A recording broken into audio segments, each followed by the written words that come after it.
So this is Apple's iPhone SE of 2022. This is supposed to be their entry line smartphone that is supposed to compete in the lower end of the market.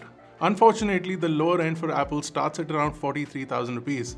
And at that price, should you be buying the iPhone SE? We'll try and find out in this video. With the iPhone SE, Apple also launched newer colors for the iPhone 13. So if you're looking for a green color on the iPhone 13 or an alpine green on the iPhone 13 Pro, that has also been launched. We did a shorts with a unboxing experience of this device. So you can click on the bubble on the top right to go check it out. And the color looks quite nice according to me. It's actually slightly lighter than the previous generation of the green that was available on iPhones 2 years back. So this is an option that is available now. And a lot of people who are buying the iPhone 13 or were waiting to buy an iPhone 13 till now, were saving up their money, will get a new color option for sure. Now, the unboxing experience is pretty similar to any of the other iPhones that you probably have seen. So in the box, you'll get the phone, a cable, and that's it.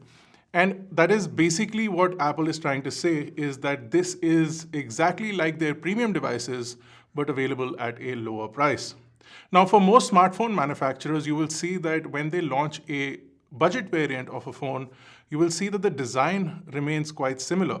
So you will see Samsung, for example, launch a flagship phone, and their lower series phones, the A series, the M series, will try and mimic their flagship phone as far as aesthetics are concerned, and then change things on the inside. So you'll see a slower processor, less RAM, and probably a smaller battery. In some cases, actually a bigger battery than the flagship itself. Apple has taken the opposite approach. The exterior design is an older design similar to the iPhone 8, and on the inside you get the latest chip. On the iPhone SE of 2022, you get the A15 Bionic chip. Now this is the same chip that you see in their flagship devices, the iPhone 13 series, and Apple is bringing that down to almost half the price. If you look at the aesthetic, it is almost identical to the outgoing iPhone SE. So this one was launched in 2020, and this one came out in 2022. It's actually not out yet. It is going to be available on the 18th, and prices in India start at around 43,000 rupees. So it's definitely more expensive than when this phone was launched, and that is probably the 5G tax that you're going to pay, because this phone now supports 5G capabilities. The display is the same 1334 by 750 pixel IPS display that you saw in the previous generation of the iPhone SE. This is also at 60 Hz. So somebody like me who's been using a 120 Hz ProMotion display on the iPhone 13 Pro Max, this display invariably seems much slower and laggier, but that's because I'm used to the 120 Hz. The display is also much less brighter in comparison. So the iPhone 13 Pro and Pro Max are very easily visible outdoors. In fact, even the iPhone 13 models are extremely visible outdoors in direct sunlight. The iPhone SE will suffer in that area because the maximum brightness on this is about 650 nits, which is actually much less than even half the peak brightness of the 13 series of devices. What is improved is the front-facing camera, and then you also get 4K 60 video recording capabilities from the main camera. You do get a larger battery, 4 GB of RAM, 64 to 256 GB of storage options, and you also get the new A15 Bionic chip. Now, with the A15 Bionic chip, what you're seeing is a drastic uplift with respect to performance that you can get from this device. A lot of people will argue that the iPhone XR, which is available actually at exactly the same price, is a better option than the iPhone SE.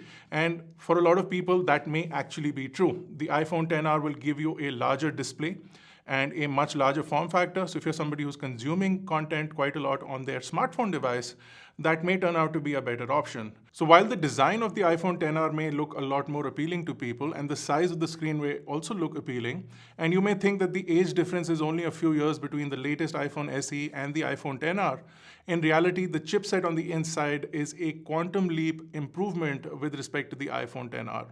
You'll notice this in everyday tasks like opening applications or just switching between applications. The newer chip also manages battery better, and the iPhone SE does get a larger battery this time around. You'll also get 5G capabilities for whenever they become available in India.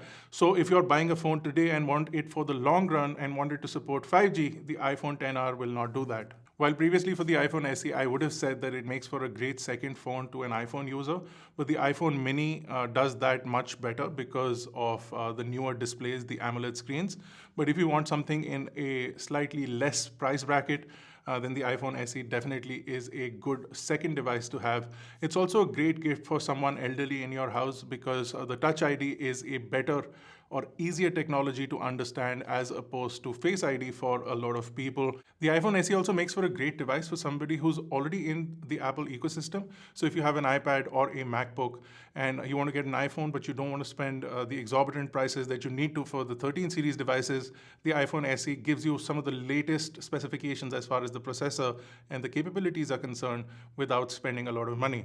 So you still get those ecosystem features like AirDrop, iCloud, and easy sharing between all of these devices along with continuity. All of these features make for a seamless everyday user experience, and the iPhone SE could fit into that for a lot of people. If Apple claims that this is the first iPhone for a lot of people, then the device should have technically come with a charger in the box, but you still have to buy that separately. This design continues to be sold by Apple because a lot of people continue to buy this phone. So if you really want Apple to change, then the intention of the consumer needs to change towards the design of the iPhone SE. Hopefully Apple updates it in the future, but for now, it's a pretty compelling device in the price bracket that it has been launched in if you're not looking for an Android option, because those are available aplenty. That's it for this video. This has been Bharat. You've been watching iGyaan. I'll see you guys in the next one.